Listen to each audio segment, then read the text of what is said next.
Eu gostaria que os irmãos abrissem a sua Bíblia em Lucas, Evangelho de Lucas, capítulo 15, a partir do verso 11. Lucas 15, a partir do verso 11. Me alegro aqui essa manhã em ver alguns amigos que me surpreenderam de estar aqui essa manhã. Edson, pastor Edson, Laila, Rafael, Júlia, são amigos de um bom tempo e eu louvo a Deus por ter a presença deles aqui nesse dia. Se você leu a pastoral desta manhã, está no teu boletim, você viu quem escreveu e é mais ou menos a ideia daquilo que o pastor queria. Deus tocou meu coração a poder falar com os irmãos. E como que vai ministrar essa manhã? É pastor de jovens e adolescentes dessa igreja. O pastor de jovens e adolescentes dessa igreja tem se esforçado em estar mais próximo, caminhar com jovens e adolescentes. E nessa questão, então, eu ouço muito mais os jovens e os adolescentes. Por eu ouvir muito mais os jovens e os adolescentes, eu não gostaria dessa manhã ministrar aos jovens e adolescentes. Pelo contrário, eu vou falar com os... Quem, irmãos? Com os pais. E eu quero trazer uma palavra aos pais esta manhã. É um texto muito conhecido, mas eu gostaria, no decorrer da leitura, que os irmãos pudessem repetir comigo, quando chegasse todo momento de que eu falasse sobre os pais, você pudesse repetir essa palavra. Exemplo, o texto vai começar dizendo: disse um certo homem, tinha 2 filhos, e o mais moço deles disse ao seu: dá-me parte da fazenda que me pertence, e ele repartiu por eles a fazenda. Poucos dias depois, o filho mais novo, ajuntando tudo, partiu para uma terra longínqua e ali desperdiçou a sua fazenda, vivendo dissolutamente. Havendo ele gastado tudo, houve naquela terra uma grande fome, e começou a padecer necessidade. E foi, e chegou-se a um dos cidadãos daquela terra, o qual o mandou para os seus campos apacentar porcos. E desejava encher-se o seu estômago com as bolotas que os porcos comiam, e ninguém lhe dava nada. Caindo em si, disse: quantos trabalhadores de meu têm abundância de pão, e eu aqui pereço de fome. Levantar-me-ei, irei ter com meu, e dir-lhe-ei: pequei contra o céu e perante ti, já não sou digno de ser chamado teu filho. Faze-me como um dos teus trabalhadores. Levantando-se, foi para o seu, e quando ainda estava longe, viu o seu, e se moveu de íntima compaixão, e correndo lançou-se-lhe ao pescoço e o beijou. E o filho lhe disse: pequei contra o céu perante ti, já não sou digno de ser chamado teu filho. Mas o disse aos seus servos: trazei-me depressa a melhor roupa e vestilho, e pondo-lhe um anel na mão, sandália nos pés, trazei-me bezerro cevado, matai-o e comamos e alegremo-nos, porque esse meu filho estava morto e reviveu, tinha se perdido e foi achado. E começaram a alegrar-se. E o seu filho mais velho estava no campo, e quando veio e chegou perto da casa, ouviu a música e as danças. Chamando um dos servos, perguntou-lhe o que era aquilo. E ele lhe disse: veio o teu irmão e o teu matou um bezerro cevado, porque o recebeu são e salvo. Mas ele indignou e não queria entrar. E saindo, estava com ele, mas respondendo ele, disse ao... Irmão, desanima não, irmão, desanima não. Pai, eis que te sirvo há tantos anos, sem nunca me desse um cabrito para alegrar-me com os meus amigos. Vindo, porém, esse teu filho, que desperdiçou a tua fazenda com as meretrizes, mataste o bezerro cevado. E ele lhe disse: filho, tu sempre estás comigo, todas as minhas coisas são tuas, mas era justo alegrarmos e regozijarmos, porque esse teu irmão estava morto e reviveu, tinha se perdido e foi achado. Glória a Deus pela sua poderosa palavra. Queridos, é muito bom. Hoje eu tenho 31 anos de idade, caminhando para 32 anos de idade. Quando eu vejo alguns adolescentes tendo algumas reações, a forma de ser de alguns adolescentes, eu me vejo em alguns, porque eu não fui o filho perfeito, eu não fui o adolescente perfeito, eu não fui o adolescente sonhando em ser pastor, pelo contrário, nunca sonhei com isso, mas no decorrer da minha vida, eu fui compreendendo aquilo que Deus tinha para a minha vida, o chamado do Senhor. Eu fui tentando entender qual era a boa, perfeita e agradável vontade de Deus, que diz em Romanos 12:2. Fui tentar entender o que Deus queria. E nesse processo, eu acredito que eu fui amadurecendo. E o processo de amadurecimento vai lhe trazendo crescimento. E você começa a não tomar determinadas decisões. Você começa a avaliar muito mais antes de dar o primeiro passo para qualquer coisa. É assim que você avalia o seu filho. Em algumas decisões que ele toma hoje, daqui a um tempo ele tomará outras, você percebe que ele está amadurecendo, outras não. O tempo vai passando e você percebe que às vezes não amadurece. Mas a realidade da vida, o contexto da vida, não é esse. E nesse processo a gente vai aprendendo. E é bom aprender. Eu vivenciei algumas coisas, coisas boas e coisas ruins, que eu aprendi, de alguma forma, ainda que eu tenha escolhido o lado ruim de alguma situação, eu aprendi de alguma forma, me trouxe um aprendizado. Mas às vezes melhor do que aprender com a sua experiência, é você poder aprender com a experiência de outros. Pessoas que já viveram certas coisas, pessoas que já experimentaram algumas coisas, e a didática da vida é diferente da escola comum. A didática da vida é diferente da escola comum. Por quê? Porque na escola comum você aprende a lição, depois faz a prova. Na vida não. Você faz a prova, depois aprende a lição. Depois que a gente vivencia, depois que a gente experimenta, depois que a gente passa pela prova, é que a gente aprende a lição. E quando nós não aprendemos a lição, acabamos passando novamente. Lendo esse texto aqui, quantas das vezes eu avaliei, quantas vezes eu preguei para jovens e adolescentes no texto, quantas vezes eu já preguei no domingo à noite tendo um ponto de vista, um foco nos filhos. Mas a figura central desse texto não são os filhos. A figura central do texto de Lucas 15, a partir do verso 11, é o pai. Não é à toa que por 12 vezes os irmãos citaram o pai. Por 12 vezes os irmãos falaram sobre a figura central do texto. E esse pai representa quem?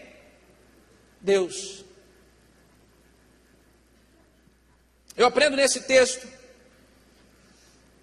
e a Bíblia diz que, resumindo para aqueles que de repente não conhecem, nos visitam esta manhã, de 2 filhos, um pai cuidava dos seus 2 filhos, o mais novo pede sua herança, e só se pede herança depois que o pai morre. Então ele traz uma tristeza para o seu pai, pede sua herança e decide ir embora. Vai embora, gasta tudo com as meretrizes, com os amigos, perde todo o dinheiro. Logo depois procura ajuda, não consegue, conseguiu um emprego para cuidar de porcos, mas o dinheiro também não era o suficiente, queria comer a comida que os porcos comiam. E ele lembra do seu pai, lembra da sua casa, e ele começa a elaborar um discurso para tentar apresentar ao pai. E ele chega diante aonde o pai estava, na casa do pai, e ele é recebido de uma maneira que ele não esperava, é abraçado, é amado. O seu irmão que tinha ficado não gosta disso. Quando ele chega do trabalho, vê aquela festa, vê aquela alegria, ele questiona um servo, questiona o pai, e o pai diz: meu filho, tudo que é meu é teu. Seu irmão estava perdido e foi achado. Seu irmão estava longe, mas agora está perto de nós. Vamos nos alegrar por isso.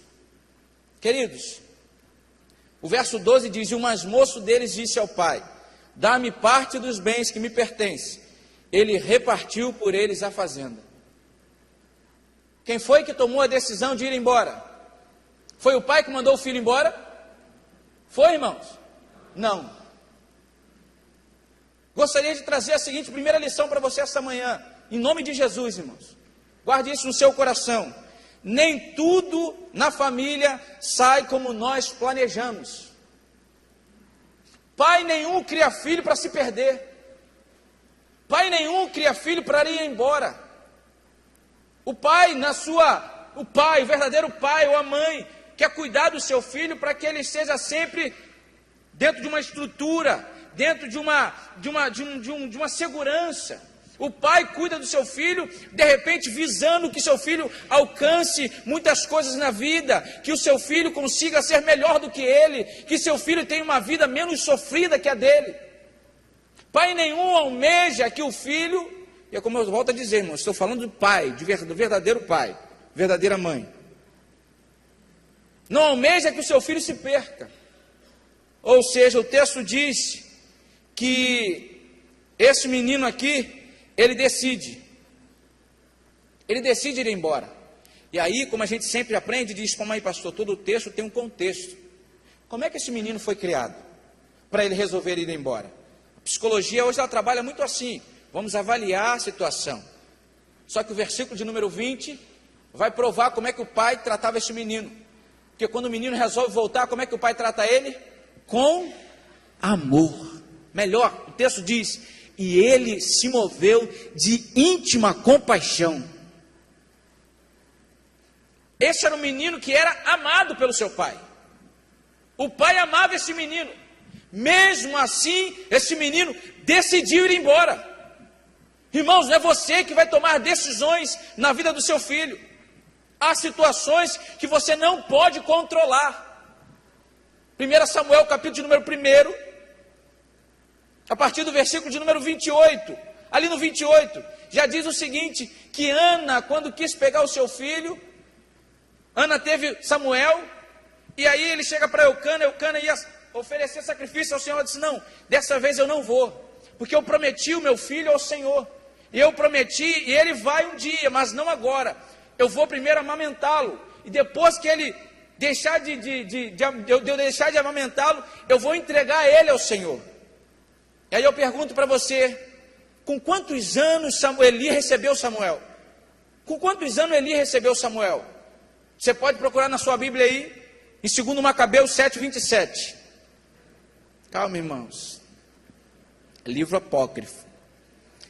2 Macabeus 7:27, Macabeus não serve como livro doutrinário, mas histórico. E no livro histórico, como conteúdo histórico, diz que uma mulher para amamentar um homem na época de judeu era de 3 anos. Ou seja, Ana por 3 anos amamentou Samuel. Depois dos 3 anos ela entregou a Eli. E de 3 anos para lá Eli criou Samuel, Ofni e Finéias, os seus 2 filhos legítimos. Eli criou 3 filhos. Dos 3 que ele criou, um resolveu servir ao Senhor, que é Samuel. Ofni e Finéias decidiram fazer da forma que eles queriam. Decidiram mostrar quem eles eram. Eles não quiseram viver aquilo que o seu pai o ensinou. Eles tentaram viver da sua forma, do seu jeito. Não sei, há psicólogos aqui essa noite. Diz a psicologia que... amanhã, é porque eu estou acostumado. Fala para o pastor para deixar eu pregar mais de manhã do que de noite. Para desconstruir isso. Como diz o pastor Maurício, eu só queria ver se os irmãos estavam ligados. Nessa manhã, queridos, alguns psicólogos aqui presentes, e o pouco que eu pude compreender, dizem que o caráter de uma criança, a personalidade de uma criança, ela começa desde o ventre até os 5 a 7 anos de idade. Ou seja, muito de Samuel não tinha só de Ana e de Eucana, mas também tinha de Eli. Ou seja, ele criou da melhor forma possível, só que a decisão foi dos seus filhos. Nenhum pai cria seus filhos para serem rebeldes, nenhum pai cria seu filho para se rebelar, para sair de casa, para fazer aquilo que pensa ou deseja de uma forma errada. Ponto. Porém, faça o melhor hoje, para você não se arrepender amanhã. Nenhum pai cria filho para ser rebelde, amém. Ele decidiu, você não pode controlar o tempo todo. Tudo bem que a minha história foi diferente, comigo não tinha esse negócio não, irmãos, é a minha realidade. Meu pai, eu fui crescer um dia, meu pai falou, olha só, calma aí, vocês não vão conhecer, desse tamanho. E ele chegou, vamos parar com isso aí. quando você estiver debaixo do meu teto, comendo da minha comida, quem cuida de você sou eu, aqui na minha casa quem canta de galo sou eu. Eu olhei para ele, falei, falar o quê, irmãos? Tem um ditado que diz, manda quem pode, obedece quem tem juízo. Mas uma realidade, faça de tudo hoje, irmãos, faça o melhor hoje, para não se arrepender amanhã. Salmo 127, verso 4 diz, como flecha na mão do valente, assim são os filhos da mocidade. Flecha, interessante o texto diz, como flecha na mão do valente, assim são os filhos da mocidade. Flecha não vai para o arco sozinha. Não, quem é que orienta a flecha? Quem é que mostra para onde a flecha vai? Quem é que coloca um alvo para a flecha? É o arqueiro. É o arqueiro. Oh, querido pai, mãe, é você que orienta seu filho. É você que guia seu filho. Ele ainda está pequeno, glória a Deus. Você pode orientá-lo, você pode ajudá-lo, você pode mostrar um caminho para ele. Você nunca vai poder depois se arrepender e dizer, pastor, onde é que eu errei? Eu tentei, eu não fiz. Sim, ele pode ter tomado uma decisão pessoal, mas ele também teve uma orientação, ou não. Ele teve um acompanhamento, ele teve um cuidado, ou não. Uma necessidade, uma realidade. Esse pai, creio eu nesse texto, irmãos, eu creio plenamente que esse pai não tinha uma coisa chamada remorso. Remorso. Remorso. Hoje em dia, com toda a tecnologia, com tudo que temos, infelizmente, não temos aquele momento de família. Não temos. Alguns, os mais antigos, contam que na época do almoço, no momento do almoço ou do jantar, se assentavam à mesa e ali eles jantavam, almoçavam, comiam. Hoje é muita coisa, irmãos. É muito tablet, é muito Facebook, é muito notebook, iPad, iPod, iPhone. É muita coisa que você hoje não consegue se reunir. Quando vai às vezes falar com a família, é porque já aconteceu alguma situação complicada. Ou então quando acaba a luz, é a energia de tudo, né? Já viu? Quando acaba a luz é excelente, irmãos. Acabou a luz, não carregou nada, ninguém vai dormir, está calor às vezes, Rio de Janeiro, aí você senta na sala, e um papo gostoso, até chegar a luz, até voltar a energia. É uma realidade. Queridos, por melhor que você faça, isso não anula o direito dos seus filhos escolherem, mas não tenha remorso. Não tenha remorso daquilo que você tem feito e tem dedicado aos seus filhos. Verso 17 diz assim, quantos jornaleiros de meu pai têm abundância de pão e eu aqui pereço de fome. Quantos jornaleiros de meu pai têm abundância de pão? Sabe que o texto deixa claro aqui, irmãos? Que quando esse moço decide ir embora, e agora ele está passando por um momento de dificuldade, qual foi o lugar que ele lembrou que era bom estar?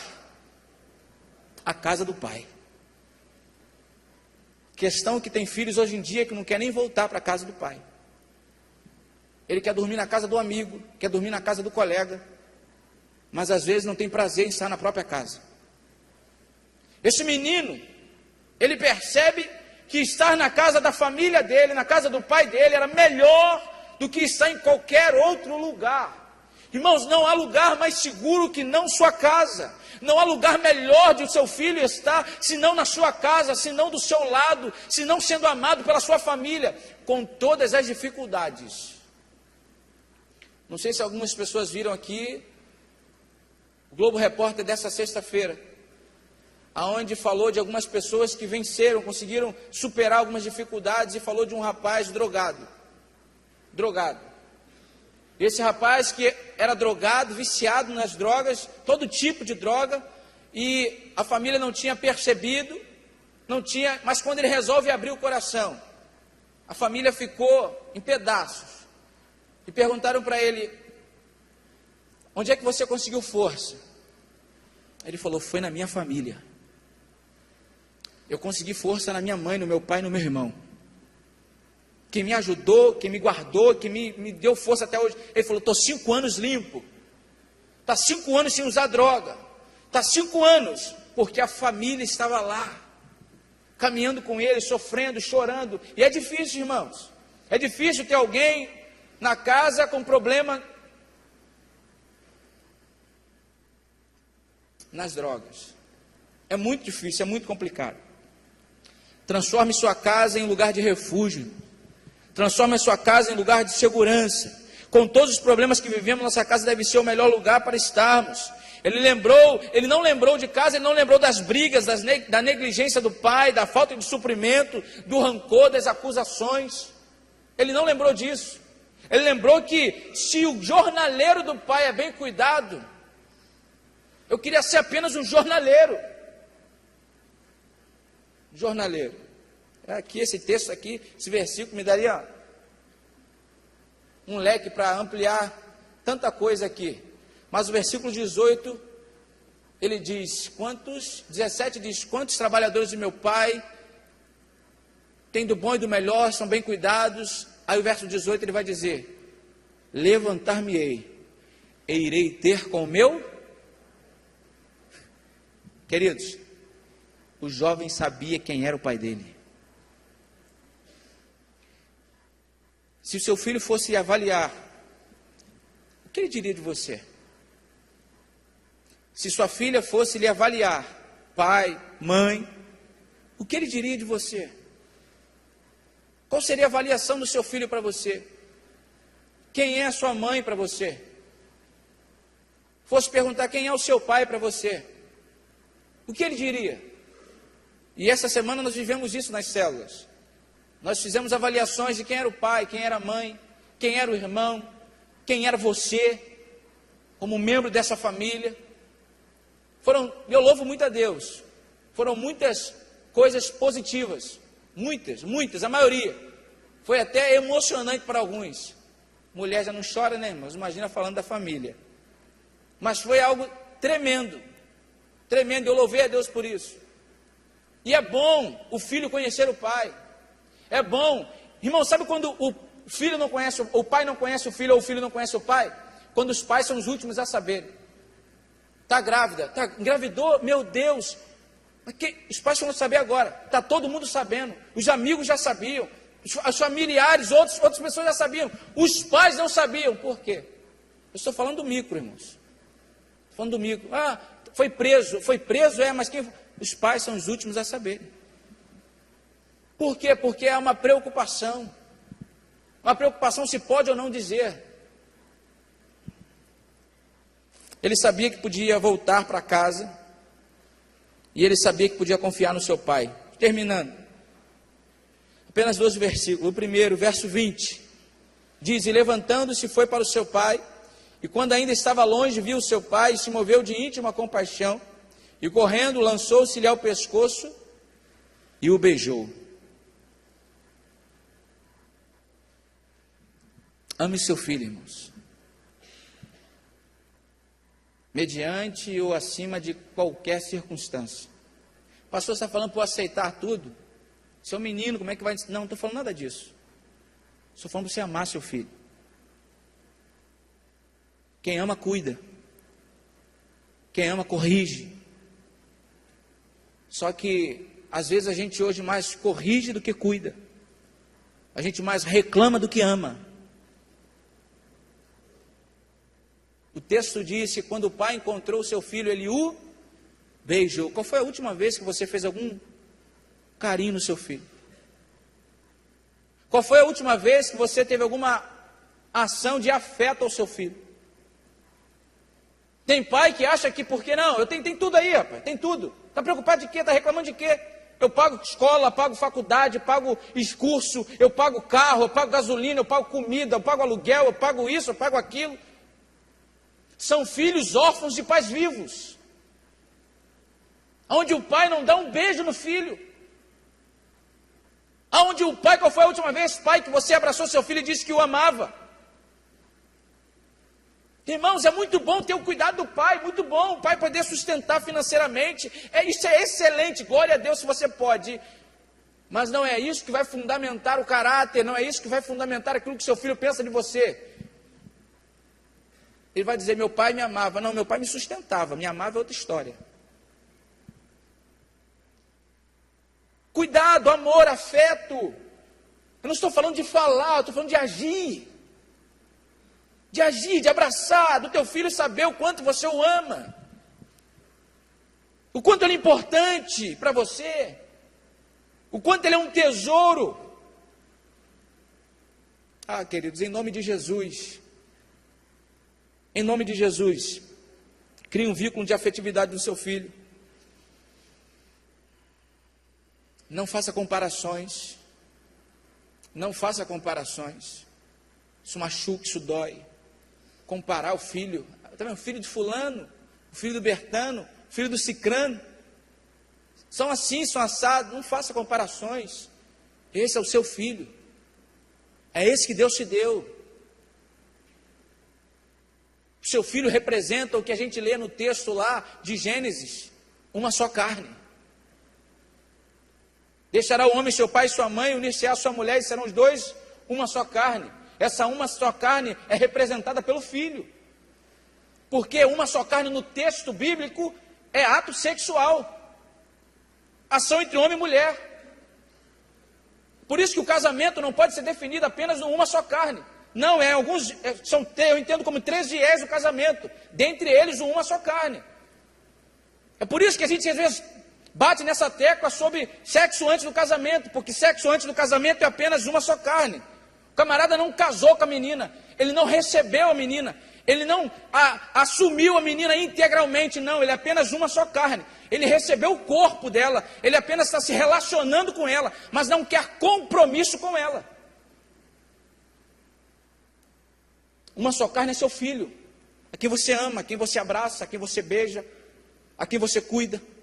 Verso 31 diz: e ele lhe disse: filho, tu sempre estás comigo, todas as minhas coisas são tuas.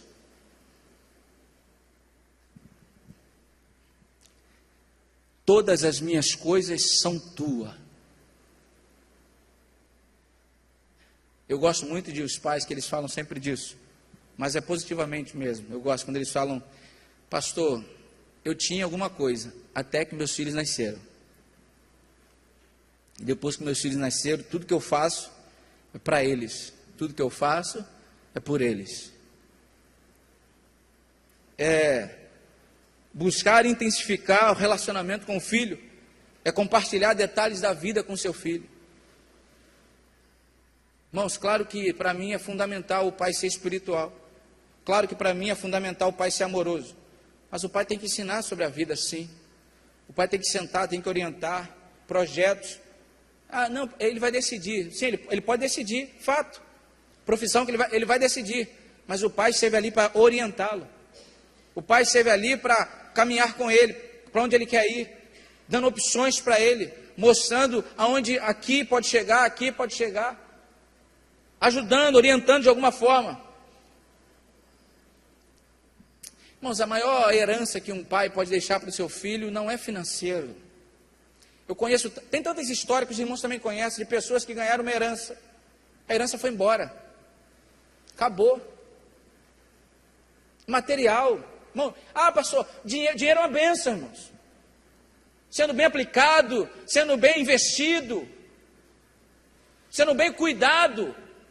Até porque nós somos mordomos daquilo que Deus tem nos dado. Dinheiro é uma bênção. Só que isso não define o futuro do seu filho. Dinheiro não traz um bom casamento. Dinheiro não traz bons filhos. Dinheiro não traz família estruturada. O que traz o bom casamento, bons filhos e família estruturada é testemunho. É caminhada diária. É dedicação da vida. Não pelo filho, mas por tudo. Eu estou tentando lutar para não entrar na questão de família, de casal. Eu quero falar para os pais esta manhã. Irmãos, em nome de Jesus, desculpe se essa manhã, pastor, logo de manhã, pastor, primeiro dia da semana, eu chego aqui para louvar a Deus, o Senhor me traz uma palavra dessa, sim, irmãos. Deus te ama tanto que Ele quer trazer uma palavra dessa para você. Abre os olhos para o seu filho enquanto há tempo. Concluo a seguinte situação. Todas as vezes que alguém nasce, uma criança nasce, se não me engano, a última criança que nasceu aqui foi a filha da Karen, é isso? E nós apresentamos aqui, e no momento da apresentação, a nossa oração é pela criança. Nós apresentamos ao Senhor, sim, lembramos dos pais, mas de verdade, irmãos, eu entendo que quem mais precisa de oração não é a criança, são os pais.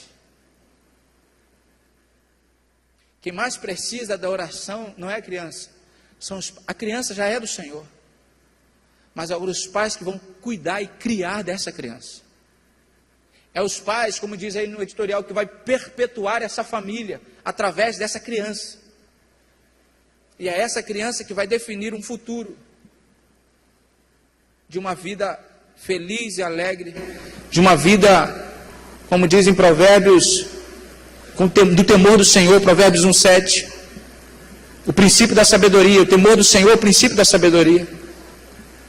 É essa criança que vai crescer e formar uma nova família no futuro. Mas quem precisa de oração são os pais.